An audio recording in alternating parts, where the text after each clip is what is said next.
Hello friends, today is Good Friday, which is the day that we Christians commemorate the death of Jesus on the cross. So why on earth would we call it good? In fact, our German friends don't. They call it Karfreitag, which means Sorrowful Friday, which seems a bit more appropriate. Now, opinions are divided in the scholarly world about why we English speakers have called it Good Friday for centuries. Some people think that it's an archaic use of the word good, meaning holy. So it's Holy Friday, the day that we are made holy. Others think that it's a corruption of the term God's Friday, so the idea that today is a day of God's victory over sin and death. And others think it's merely a representation of the benefits that we who are in Christ have, because on this day we receive so very much from God and His grace. So I think there are a lot of scriptures we could look at to give us some idea of what it might mean for us, but I'm choosing to focus on Isaiah chapter 53 today, and I think you should read the whole chapter today. It's about the suffering servant, the suffering Messiah, who would bring God's deliverance to all mankind.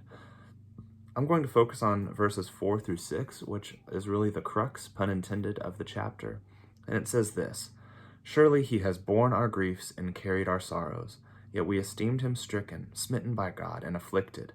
But he was pierced for our transgressions, he was crushed for our iniquities. Upon him was the chastisement that brought us peace, and with his wounds we are healed." Notice that shift in tense from past to very present.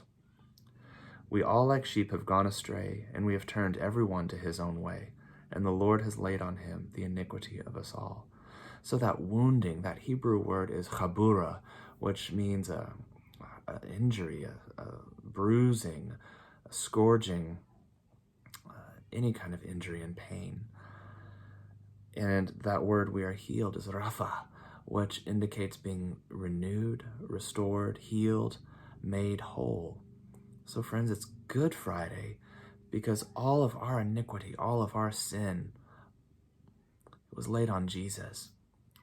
And when he took it to the cross, we are made new. We are healed. And so friends, that is very, very good news. In fact, that's the good news that sets the Christian faith apart from any other religion on earth. It's not man's attempt to get right with God. It's God becoming one of us and carrying all of our disease and sickness and infirmity and sin to the cross to deal with it so that we could be made right with God for all time, so that we could be made holy.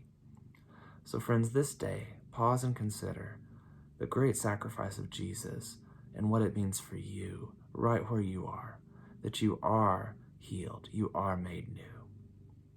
So friends, walk in the light of Jesus and be the light to the world around you.